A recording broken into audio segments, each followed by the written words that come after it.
नमस्कार मंडळी, आज पार पडलेलं विवाह सोहळा आहे चिरंजीव समीर आणि चिरंजीवी सौभाग्यकांक्षिणी कविता यांचा। सकाळी साधारण 9 वाजता समीर हॉलवर आला।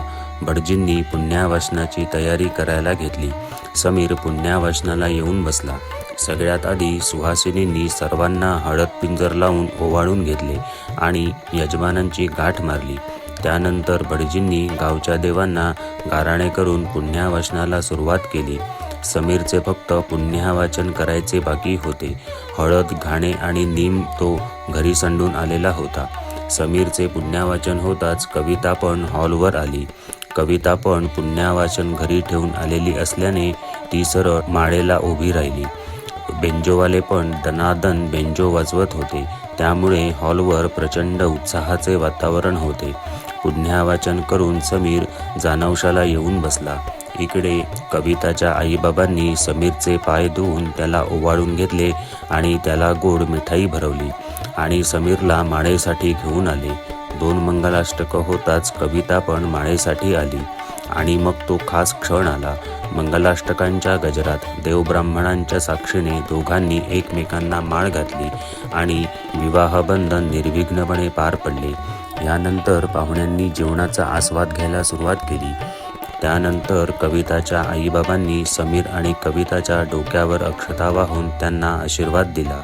त्यानंतर लगेच त्यांनी कन्यादान करत परंपरेनुसार कन्यादानाची भांडी समीरला दिली। भटजींनी वेळ न काढता लगेच सूत्रवेष्टन करून घेतले। समीरच्या बहिणीने पहिली गाठ मारली। त्यानंतर दोघांनी एकमेकांना कंकणे बांधून घेतली। त्यानंतर मंगळसूत्राचे विधिवत पूजन करून समीरने कविताला पवित्र असे मंगळसूत्र घातले। त्यानंतर विवाह होम संपन्न झाला। कविताच्या भावाने समीरचा कान करकचून पिळून घेतला। दोघांनी त्याला कानपिळीचा मान दिला। त्यानंतर दोघांनी पवित्र अग्नीच्या साक्षीने सप्तपदी पूर्ण केल्या। त्यानंतर नाव बदलून समीरने कविताच्या कानात नवीन नाव सांगितले आणि एकमेकांना साखर भरवत दोघांनी तोंड गोड केले। त्यानंतर नवदाम्पत्याने भटजींचा आशीर्वाद घेतला। सगळ्यात शेवटी पाहुण्यांनी त्यांच्या परंपरेनुसार मांड मांडून देवांना गाराणे करून घेतले। त्यानंतर ह्या सोनेरी क्षणांना दोघे कॅमेऱ्यात कैद करत राहिले। त्यानंतर दोघे रिसेप्शनला उभे राहिले। ग्रुप फोटो आणि अहेर घेत दोघांनी हे क्षण साजरे केले। रिसेप्शन झाल्यावर दोघे जेवायला आले। एकमेकांना गुलाबजामचा घास भरवत दोघांनी जेवणाला सुरुवात केली। जेवण झाल्यावर दोघे आनंदाने घरी जायला निघाले।